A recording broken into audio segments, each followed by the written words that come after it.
we are back for another author chat, this time with Selene. Isn't it Kallan? Yeah, that's 3 for 3. Good enough.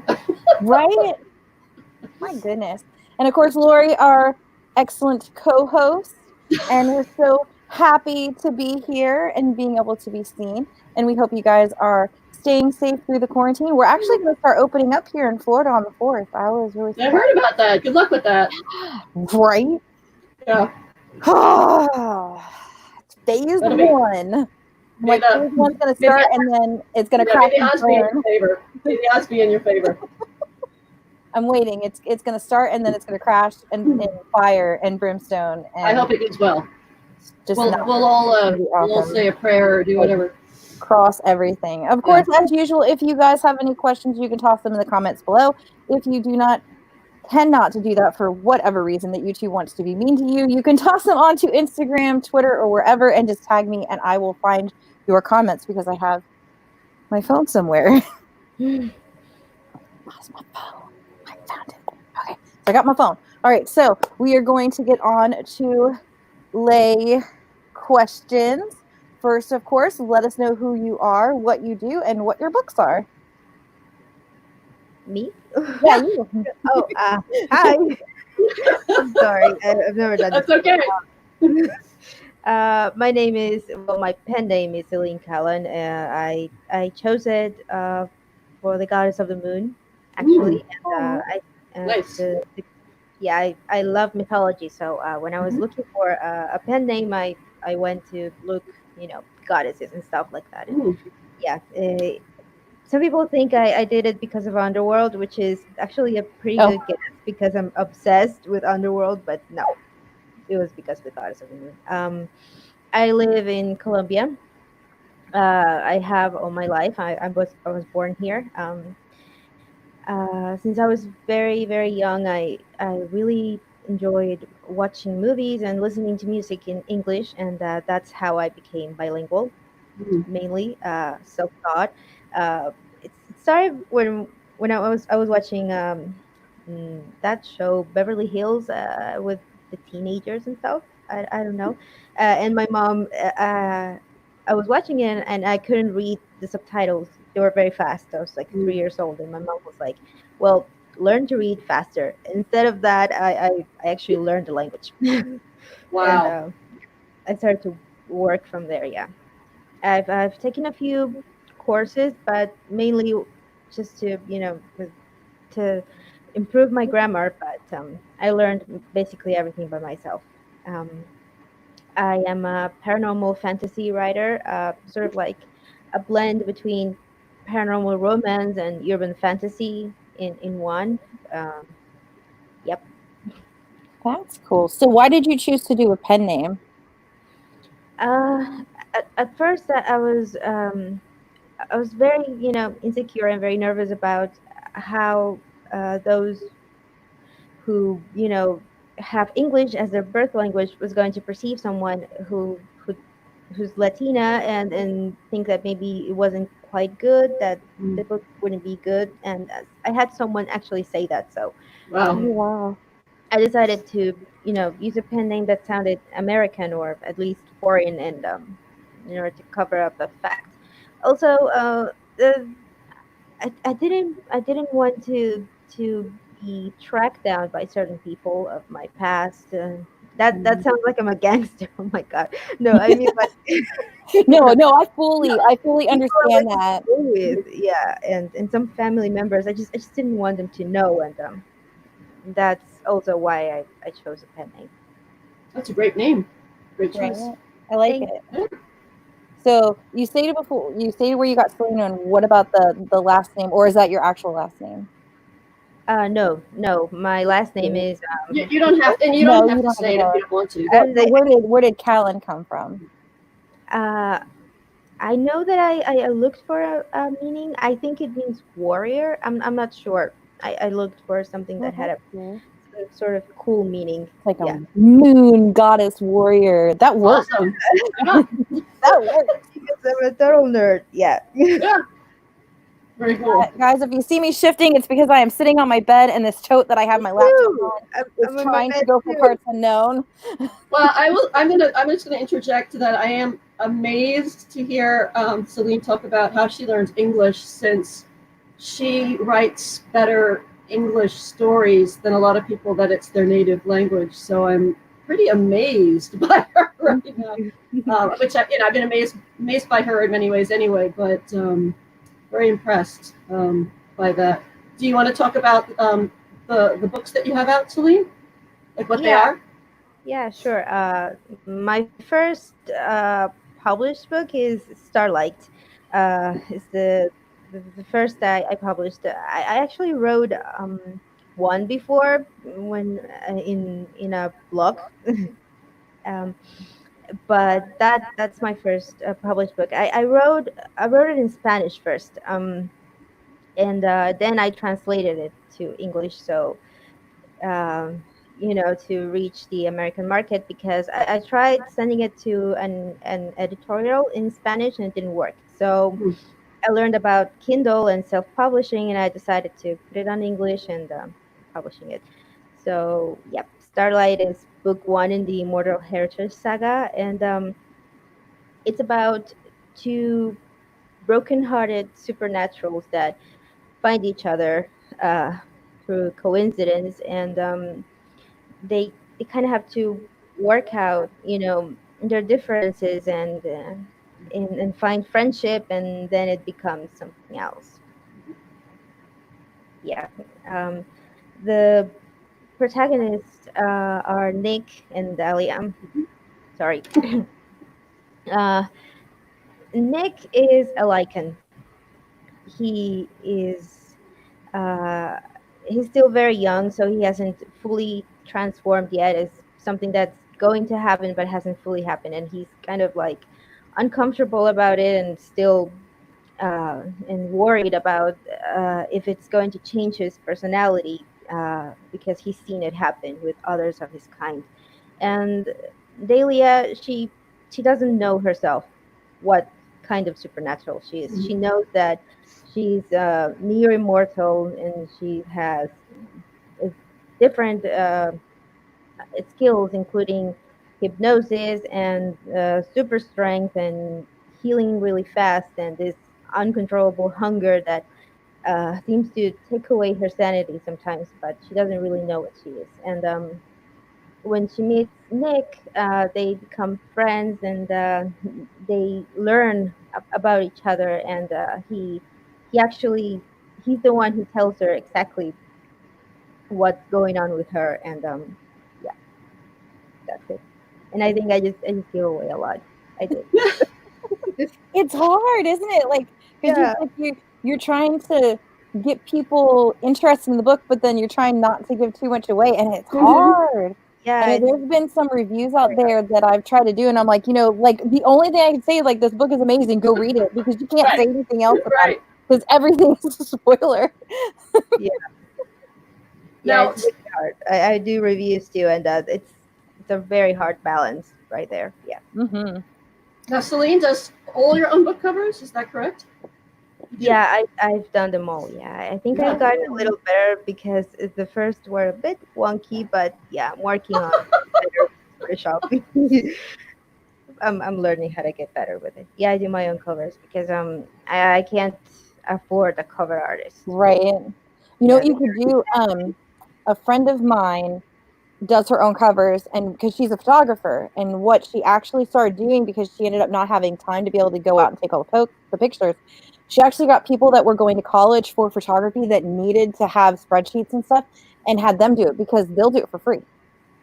And then just do a call out as well for makeup artists that are going to school, and then they can do all the shots and stuff for all the makeup, and then just looking for the casting call for people that want to be models and stuff. So basically, she just has this horde of people that it's all nothing but free, completely free. Nothing, doesn't have to pay a dime. That's brilliant. Right? Yeah, it's brilliant. So I found out about Selene's books. I think it was, let's see, we got in touch, I think, because you had read The Black Witch. And then I found out she was an author, and I was immediately interested in kind of she's got vampires. Her take on that. She's got like the wolf shifters. She's got fae. All these things that I like to read about. And so then I read Starlight, and I really liked it. And one thing I will say is these books have not only really good romantic chemistry in them, but the dialogue can be very funny, kind of like a Cassandra Clare type funny. So these are really fun. So anyway, I've been lucky enough to get to read these books. Your books are like they have everything except for vampires in them. You're slipping, Lori. Yeah, I know. I don't have that. You got everything else under the sun, but no vampires. Vampires. No. Well, you do still have what, 2 more books to go? You want a vampire thrown in there? Toss it in there. I don't know. If they found something. Who could be a vampire? I don't even. There are never enough vampires. Probably true. Or dragons in books. Actually, I try to get everybody to put a dragon in. So right. I'm waiting for Selene to do a dragon at some point. Oh, I have already actually. Well, it's not published yet, but Demon Warden. That one has. Oh, okay. Yeah. Yes, a dragon shifter Yeah, actually. maybe you did mention there was a dragon. Okay. Yeah. All right. Awesome. That'll be something to look forward to. Yeah. Cool.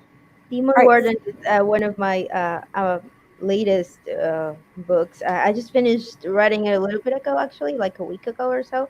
It's also the longest so far, and it's about this young girl that she's always had a certain amount of power, especially with fire, and her grandmother dies, and she has to go back to her hometown, and when she's burying her grandmother, a demon attacks her and tries to steal her soul. And then she gets rescued by another demon that makes sure that one leaves her alone, and that's kind of how they get to know each other. And I had a lot of fun writing that one.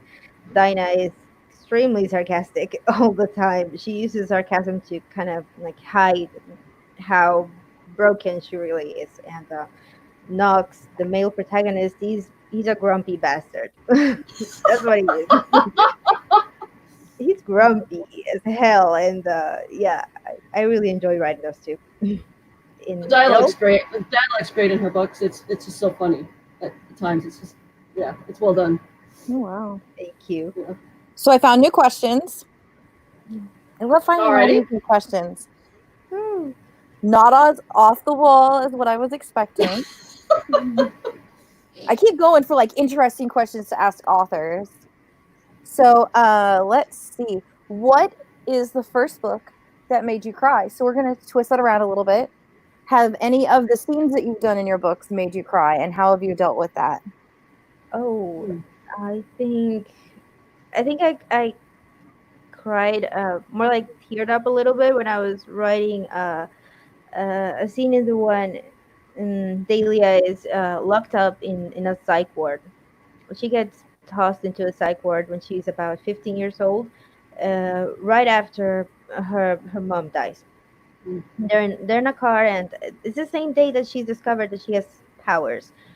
And they're in a car, and there's a car crash, and her there was a truck in front that was carrying iron rods, and one of those kills her mom instantly. So she wakes up. They think she died with her mom because she was really badly wounded and her heart was barely beating. So they tossed her to the morgue too. And when she wakes up in the morgue, she sees her mom right next to her, and she kind of loses her mind for a while.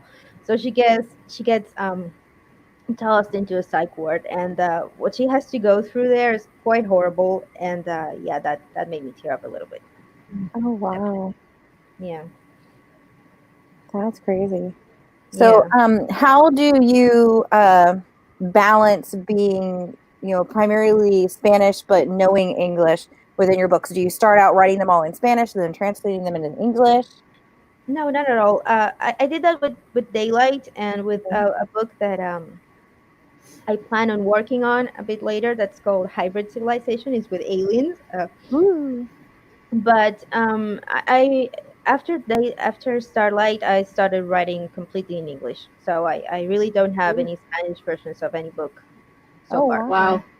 I can write completely in English. Sometimes I'm like, I write something and the next day I read it and I realize that I've organized the words in the way that they would make sense in Spanish. That was And my not next question.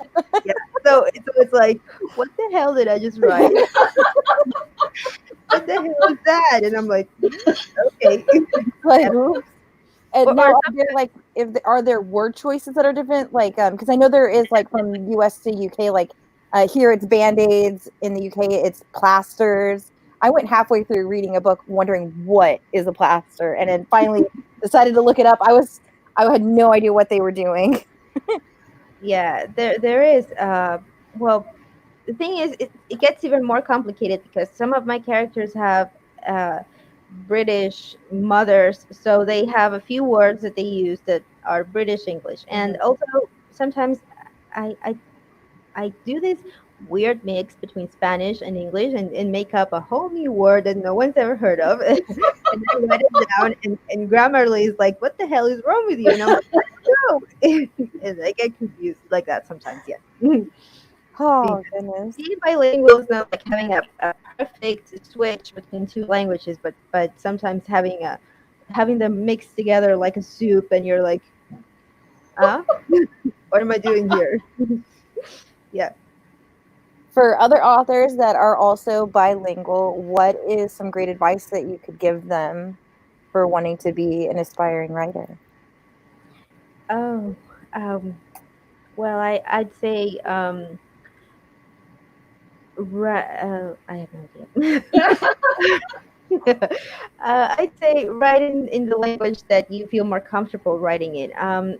For some reason, I feel more comfortable writing in English. I don't know why, but sometimes when I try to translate my own work, I feel strange. I feel like it's missing something. I don't know. I choose one and start with the one you feel more comfortable with, and then translate it to the other if you're going to do it yourself. I think that would be best in the one that the story is being developed.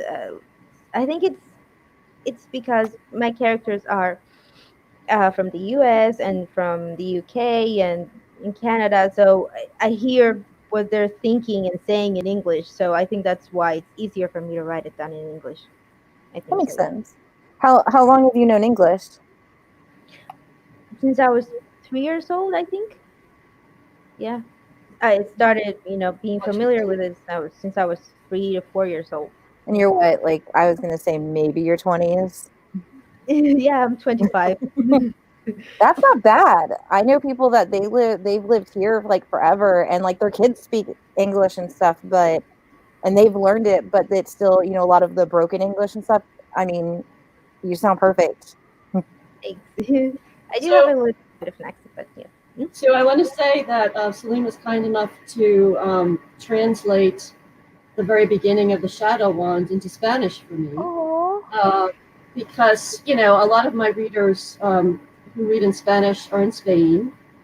And I know we're all dealing with this, terrible coronavirus, but they got very hard hit there. And I wanted to find a way to kind of throw something out for people to have a little entertainment just for me who like the book. And so Celine was kind enough to translate that. And if anybody that's listening to this is looking to have a translation of their book into Spanish, that's something that Celine is interested in. So you could contact you on Twitter maybe if Twitter, Facebook, yeah. yeah. And something people have commented to me that they read it in Spanish and that the translation was very well done. So I just wanted That's to mention that, and also I wanted to thank Celine for doing that because a lot of people really appreciated that they could read that. I'm so happy. I'm so happy they liked it and you liked it. I Yeah, had a they lot really of did. fun doing it. Yeah, it's so beautiful. The prophecies part looks so great in Spanish. Yeah, it sounds epic. Yeah, it sounds epic in Because it Spanish. is Yeah. epic, but yeah, I had a lot of fun. It's funny you say you like to write in English. I actually prefer that part of the book in Spanish. The prophecy, yeah, it has a different sound. Yeah, I Yeah, agree. It sounds amazing. yeah. the dialogue, everything. Translating it was a journey, and I loved it. It was very fun. Thank you for doing that. That was great. Yeah. So happy to help. Is it really hard translating it from English into Spanish, or? Uh, it's not really. I mean, for me, it's not really hard. There are instances. I mean, when I made a first draft, and I had to go back, and I realized that I had made some of the or word order mistakes because it's different in Spanish than it is in English. Right. Something sound, like they're not quite right. But in some words, I had to look for synonyms in order to make sense when with the translation, because there's a lot of interpretation too in translation. Yeah. You can't just Mm-hmm. do it literally, because that's just what happens when you do it with Google Translate, and it ends up making no sense. So you have to do some interpretation and changing some small things so it flows well. Right. Yeah, there was a book a while ago, which is it's still a great book. It was Read Something, and it's originates in German that got translated to English, and there's parts of it where they are like really excited, but they're not supposed to be. So it's kind of weird. Yeah, it is. Very weird. Yeah, I've noticed it's got a different feel. When when I first read um, Harry Potter, I did it in Spanish, and Mhm. in Percy Jackson too. And then I read it in English, and I was like, whoa, some things really got changed, and some Oh, really? felt different, Hmm. Oh wow. me at least, because sometimes just one word or one expression Oh, yeah. just didn't feel right. And I was like, Mm. it made more sense. It's different reading it in in the original language. It's always, I don't know, I don't want to say better, but different. You feel different when you read something in the original language. So Really. like is your Spanish different from like Mexican Spanish and Spain Spanish, or are they Well, about all the same? I think Latin America is pretty much all the same, in the basic sense, but there are Mhm. words in some countries that are completely innocent and are an insult in another. Oh, So you I have keep to be answering all my careful. Spanish questions. Yeah. And Oh goodness. Latin American Spanish is also different from Spanish Spanish. They have certain expressions and accents that we don't have. So when I do a translation, I aim to be completely neutral. That doesn't matter which country the person from is reading it, it will make sense. So Okay. I have to be careful to find neutral words for things, to avoid what I just told you, because some Mhm. innocent word could be an insult and you don't know it. And it's like, Oh, ooh, no. yeah. Oh my goodness. Okay, so let's see. The next question is, have you ever gotten writer's block? And guys, just joining us, if you have any questions, you can toss them onto the comments. Oh, definitely. So we've got a I few people watching. I've gotten some really horrible writer's block for months at a time, because I suffer from depression. So when I'm really depressed, I can't write. I usually read when I'm like I'm that bad. And sometimes even reading is hard. So yeah, I do get writer's block. I'm trying to fight it by doing fun things like listening to music or watching a movie, and try not to think a lot, and then go back to it, or do some editing in another book and leave the one I'm working on to rest. But yeah, I do get it a lot. And then there's your pets. Yeah. There. One thing you'll realize if you read Celine's books is that she is an animal lover. I have. That comes through, and I think that in fantasy books you often see wolves and you see bats, but she actually has a bear. Oh Yeah. goodness. So I thought that was pretty cool. Yeah. Dahlia has a friend that's a bear. She oftentimes walks into the forest in order to clear her head and be away from people, because she's an empath. She can feel emotions all the time, so it can get very draining. So she goes Right. into the forest, and She cuddles a bear, I love the bear. and Oh, he trusts her, and he lies down close to her and lets her pet him, or sits down right in front of her and lets her touch him. He really oh. likes her. She's very good with animals. She likes them better than people, really. And I don't want to give anything away. This isn't a spoiler, really, but there's a supernatural veterinarian, which is Yep. awesome. Yeah. Which Then I've never at least seen before. one. But the one I'm reading that's not out yet, which I'm lucky enough to read, yeah, this is supernatural veterinarian. Yeah, That's Moonlight. funny. Her You name is think that more Enya. books would have those? Hmm? Hmm? That's not out yet. No, I It's mean, not no, out you yet. think that, Moonlight. that more books that deal with, shifters and stuff, that they would have their own doctors or something because of what they are. And a regular doctor, if they ran the right tests, they might figure out that they're not, completely human. So I've never you seen a think it would be supernatural in it, and it's veterinarian in not. any book. Yeah, So this and is it's not. You think it I, would be though. I know. yeah.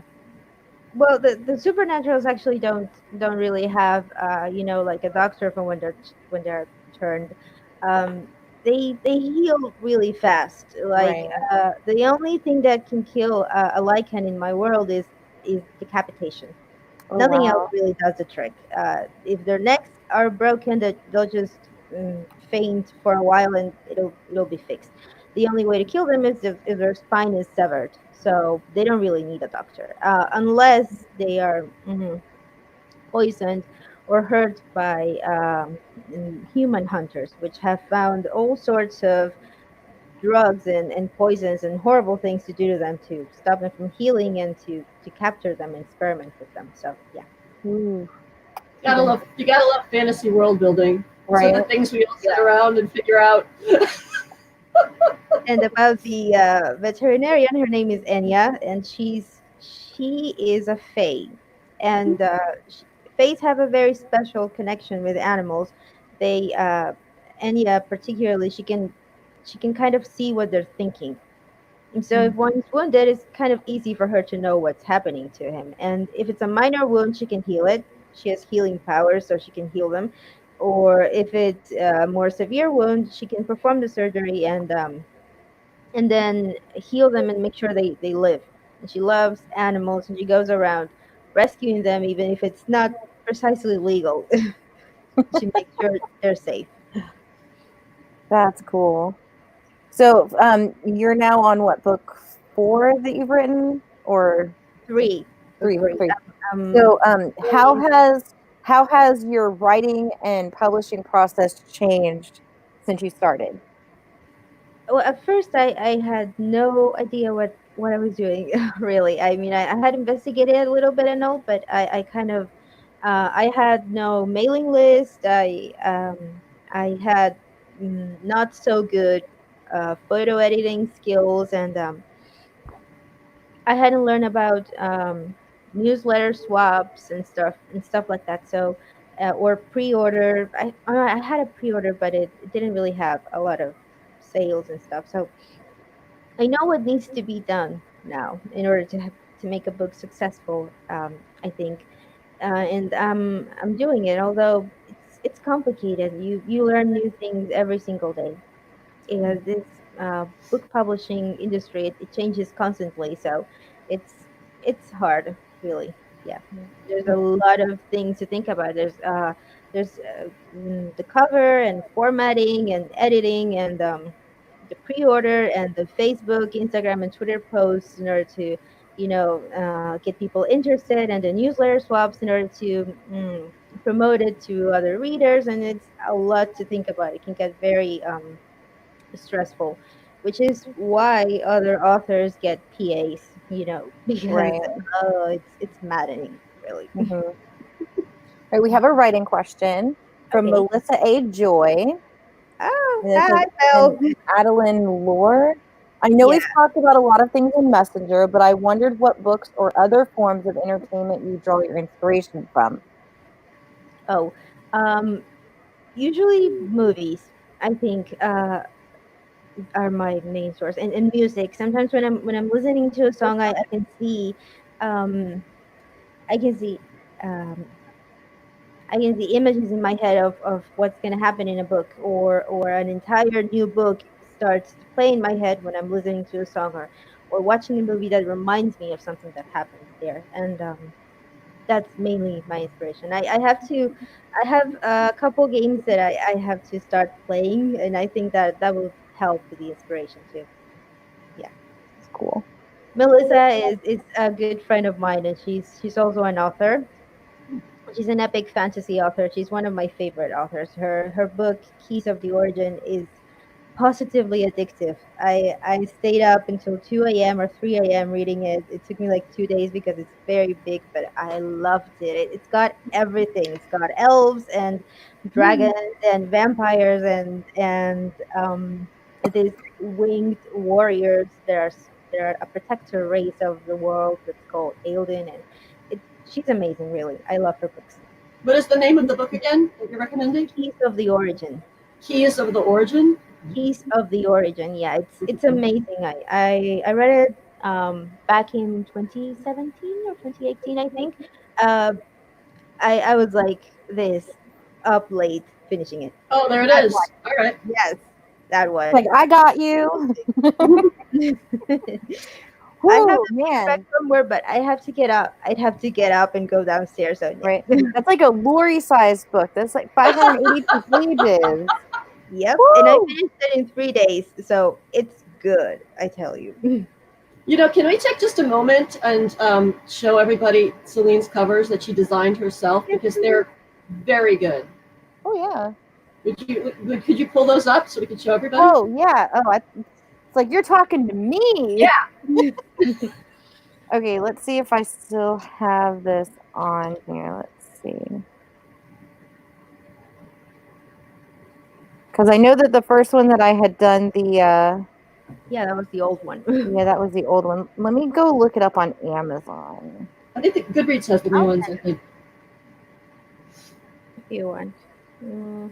these are worth seeing. I think they're really good. Did you ever get a chance to update them on Goodreads yet? I haven't yet. You need a librarian for that, and it's a lengthy process. And I lost my librarian. I found someone who did it, and I kind of lost it. I would I say just toss a post out on Twitter or something. Usually you'll get like a horde of people that are nothing but librarians on Goodreads that'll help you. Ooh, So all here's right. the first one. Isn't that good? I love that. And I love like the tree. Yeah. Now, is that like a tattoo or is it a reflection? Does it have a significance in the book or no? Yeah, it's because they kind of love being in the forest. Oh, okay. Mainly, and the stars because they kind of find each other under the starlight quite often. So that's the meaning there. Okay. And then here's book 2, Haunted. I love the Looks so eyes. cool. Right? They're so pretty. Thank you. I love that's Lily has certain powers that's how her eyes look like when she's using her powers. She is half lichen and half fae. So she has something called liked power, which can be used to heal or as an offensive weapon. And when she uses this power, her eyes turn ruby colored and her hands glow from about this height, like Ooh. that. She can also Then, get a full body aura depending on how much power she uses. That's the that's so pretty. the prequel broken. That's Dahlia. I'm like, why was my phone pinging? Oh, sending me covers. Yeah, I Wow, was covers. those are the ones I have so far. I love that one. That's my favorite one. That is so cool looking. Yeah, isn't it cool because it's got the moon kind of shape there and the eye kind of pops out? Right? That is so pretty. Thank you. And I love how like all the titles are like double shades, so you have it like outlined in one color. Yeah. That's party. It's party. All right. Let's see. You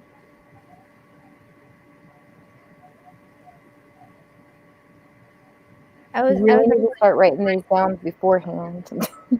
Some of them don't apply. See, well, here's one. Of course, you're an author, so you're a reader. What is your favorite unappreciated book? I know what mine is.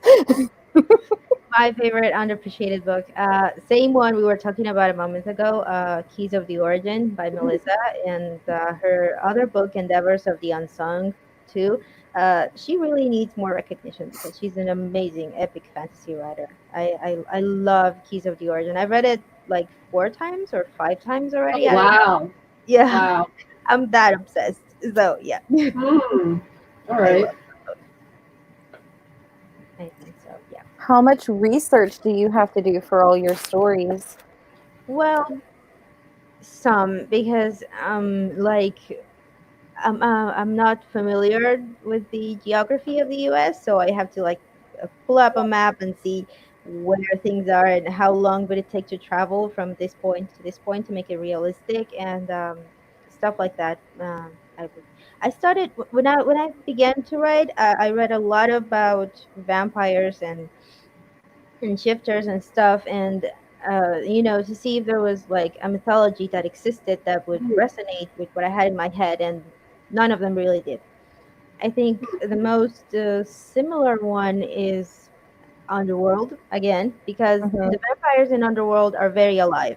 They are just another species, but they have a heartbeat and they can get pregnant, and you know, and many vampire mythologies have vampires being sort of like living dead, and that's something that Right. always kind of irked me. I never liked that because it never made sense with the things that I was seeing in my head. So I just made up a whole new mythology, and I'm still discovering a lot of uh, you know supernatural beings in my own stories, and still discovering the rules of it because I haven't seen everything yet.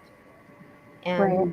but when it comes to like um, how the educational system works or transportation or location of certain cities, that I really do have to investigate. Like Lori and her horses that can just go on Oh, forever. my horses were a mess. I have friends that own horses, and they were horrified at first by my bad knowledge of horses. So they Like they're helped me not a fix car. You can't just toss grass it. in them and they go. They did. They got in touch with me and were like, "Lori, horses are not cars. You can't pretend they're cars." I was like, "All right, we I have changed." no, I have no horses yet. I met one when I was little. That's all that I know. Well, Yeah. luckily, my current editor has horses and knows a lot about horses, so we're good. Yeah. So this question is for both of you. How difficult is it when writing characters from an opposite sex? Hmm. Hmm. I don't find it difficult because I mean this is gonna sound a bit mental, but I don't feel like I'm making any choices or I'm making anyone up. I'm just I see through their eyes sometimes, and I see what's happening, and I see them getting into trouble and doing crazy stuff, and I just write the incident report. So I'm not thinking. Oh, I'm not thinking, oh, how would a man behave? Because I already know how that character behaves. Hmm. So I mhm. just write it down, and that's pretty much it. So I don't really find it difficult to write the opposite sex because um, my hallucinations are very vivid. So yeah, How many hours a day do you write? that's a wild ride. Sometimes I write 2 hours straight and edit for one, sometimes four, sometimes none. It really depends on how busy I am, how crazy my cats have decided to be that day, and how much housework I have to do. The most I've written straight would be 7 hours. I think is Oh the most wow. I've written straight away, and I wrote 8,000 words like that. Uh, uh, which was Yeah. actually Haunted book two. I wrote the beginning of the book like that, like really really fast. I usually write really fast about 30% of the book, and then it's like, okay, I'm done. And I have to wait like a week or so to get back on track. Hmm. So, are you a full-time writer or do you also have an outside job? I'm unemployed. Oh, I've tried to find a job, but no. I do have a small business at home, so I run that, and I write. Sometimes I'm sitting on the computer and I'm writing, and somebody arrives, and I have to, take care of them, and it's a bit crazy. I know how you feel for that one. After about 5 years looking for a job, I finally found one. So don't give Yay! up. I won't. Have you read or written anything that makes you question fantasy or sci-fi? Makes me question it how. Let's see, that makes you think differently about the genre. Oh, yeah, I think so. Yeah, definitely. I think actually the Black Witch, because it's usually I usually I had read like young middle school books and the older fantasy books, and it's such a gap. The middle school books, like my favorites, there are Percy Jackson and Harry Potter. They have this, it's like really easy to devour them because Hmm. good there's a very good balance between description and world building and action and amazing dialogue and sarcasm, and it's all there, and it's really easy to finish them. And sometimes it's really hard for me to read um, adult books because the descriptions are very long and the pace is slow, and it just and I feel like, no. And I think I I think feel you, girl. Yes, I think Oh, Lily has a perfect balance. I love her books because they are the perfect combination of description, world building, action, and amazing dialogue, all mashed up in one. So when I got my hands on the Black Witch, I devoured it in 9 hours. I didn't sleep for until I finished it, and I sent Lori a very uh, badly written email when I was done because um, I think we need more adult fantasy books that have that kind of balance, that right, are easier to read, that focus more on action that they do on description because right. it bores me to death. That's why I've stopped, pretty much almost stopped reading adult fantasy and stuff for a while because it's like they want to take you in like 50,000 directions all at once. So you're like 10 pages in, you've already gone like 20 different areas, and you're like, okay, who was that person again?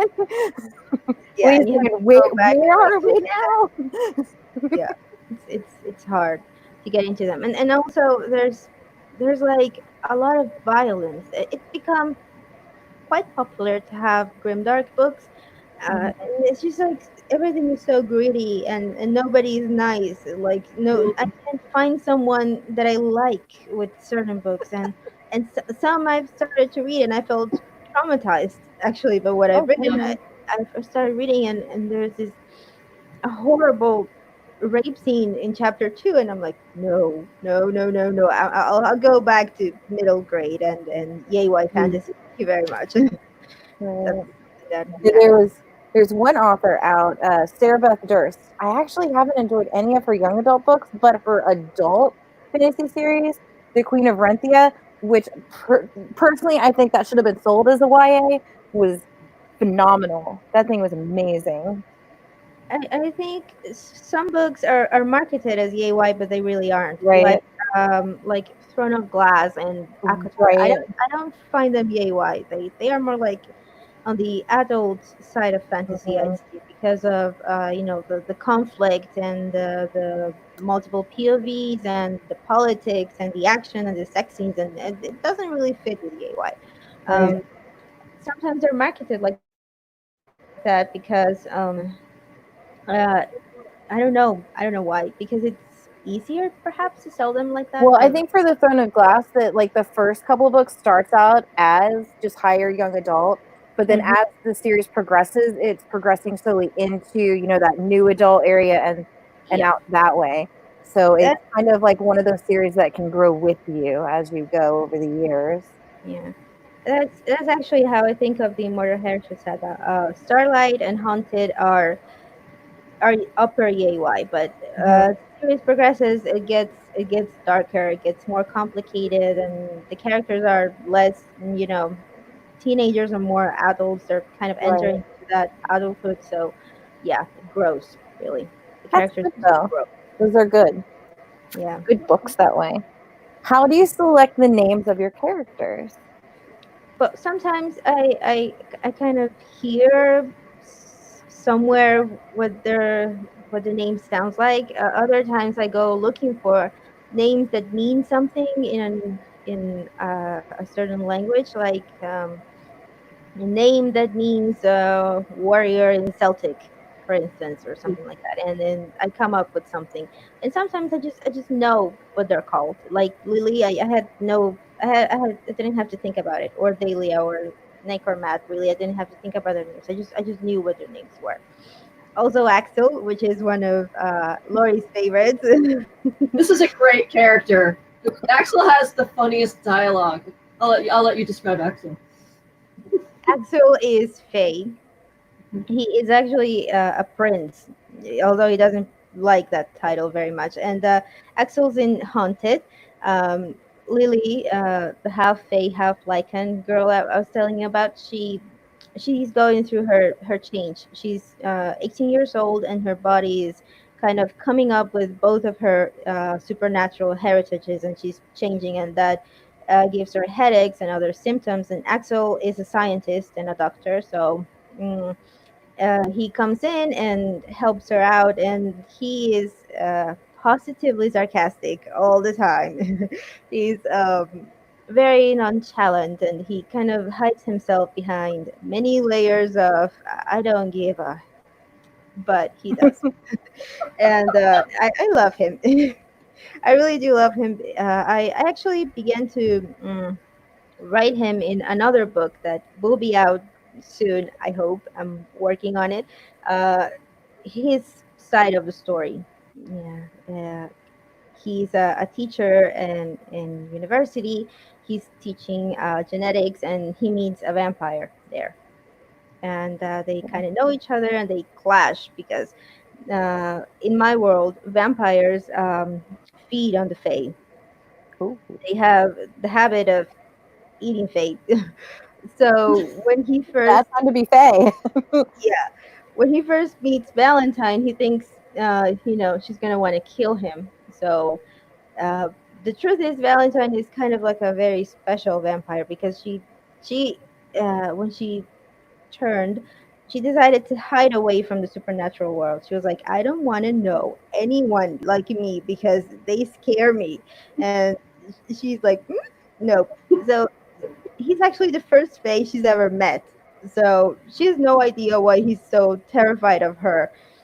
And they kind of have a fight and everything. I just really love writing Axel because he's such a maddening, hot, crazy guy. It's Lori very loves. fun to read. He's very fun to read, and it's fun. I always can tell when an author loves a character, and I know the way that comes through. Oh yeah, it came Yeah. through. Yeah, I like Axel. He's about 475 years old or something like that. Um, he's very powerful. He's one of the most powerful of his kind, and yeah, he's fun, It's funny. sarcastic. I love sarcasm, and I don't even know where he comes up with those things. I'm like, God damn it, Axel, what the hell? Oh, goodness. On average, how long does it take you to write a book from start to finish? That's crazy too, because for instance, Moonlight, the one Lori's reading right now, that took me about 8 weeks. Oh wow, That's It's it. about, that's yeah, it. 8 75 weeks, really? 8 weeks. Now I is had that some like very everything, funny like bits of it. editing and the whole shebang? Oh Or is no, that just like a this first draft? first draft. Yeah, the first Okay. draft took me 8 weeks, and Wow. editing it, I let it sit for a few months, and then I took me about um, uh, 2 weeks to do some edits on it, and Starlight took me, what was it, like 16 months actually, and Haunted about a year, and Demon Warden about 3 months. So it's like, I don't know. So it's a new discovery So for are you me. doing all of your own edits and everything, or are you having other people do it? Well, Lori has been so kind to help me edit. Like she's a lifesaver. She's found uh, several parts where I've messed up because I I I. I need some help with description, so sometimes I don't describe things very well, and Lori has helped me a lot. And there's also this other lady. She lives in Australia that she helps me uh, proofread and find grammar mistakes. But I do most of the edits. Yes. Oh But wow. it's turnabout as fair play because Selene helped me with developmental edits for both Iron Flower and Shadow Wand, and yeah, helped me not get like completely too stressed out with Shadow Wand when it was a bit of a struggle to write that book. So she was very, very encouraging, and I really appreciate that. So, yeah. I would have had to have like float charts for as many points of views that are in this thing. I How do you not have absolutely like love Yeah. charts everywhere in your house of what's going on? Selena is really good at plot, and she helped me make Ellerin a stronger character because Ellerin was definitely coming across a little bit was too weak, and yeah, so it was really good. Her suggestions for the story made it a lot better. I'm so happy to have helped. The Shadow One is an amazing roller coaster of a book. Like I was just amazed about. Lori sent me about a chapter at a time, and I was like, "Oh my Yeah, god!" And I wrote a full email, completely fangirling about it because it's amazing.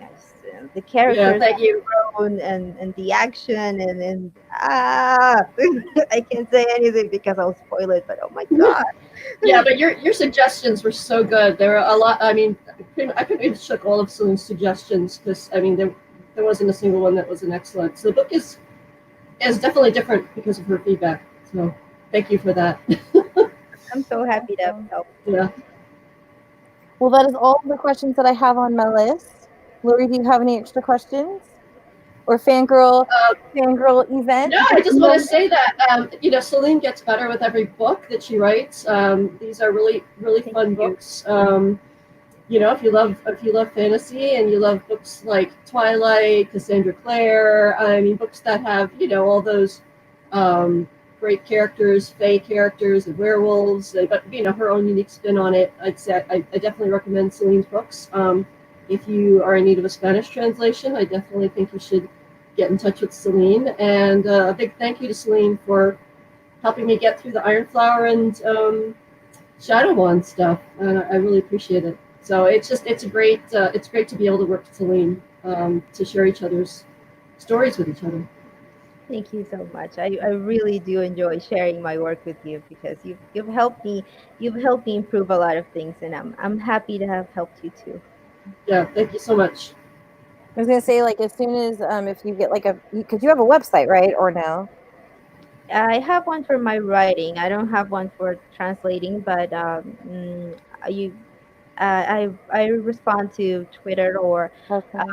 or Facebook or my email, which is selenekallanwriter@gmail.com. So I'll toss it on my website. Yeah, you So should because my experience working with a publisher in Barcelona has shown me that the Spanish language market is definitely a very exciting place to get to put your books, and you meet great, wonderful, wonderful readers. And if you, yeah, highly recommend people translating their books into Spanish and getting to know all those readers. all right. Well, thank you so much for coming on. Thank you for having me. I had a lot of fun. I was very nervous, but I had a lot of fun. And I'll be in touch keep with you, people Selene, for you. send you some chapters. Yes. Thank Try to you. keep everybody at ease. Yeah, it's great meeting you, Selene. It was great meeting you too. I was looking forward to it. Yeah, thank you so much. And thank All right. you viewers for watching. There's no author chat tomorrow, but we will be back on Friday for Fractured Tide with Leslie Lutz. Great cover. Right? And it's got like the hair and stuff in it in the water. It's really awesome. And she won an award, the Gold JLG Gold Standard. Gold standard, yeah. Yeah. Yeah. This is out by Blink YA Books. If I can like get all the glare off of it. Yeah, they have some cool stuff that they publish. Right? They really do. Yeah. I love it. Yeah. All right. All right. Have a good night, everybody. I'll be in touch with you guys Good night. online. Bye. Have a good night. Dinner.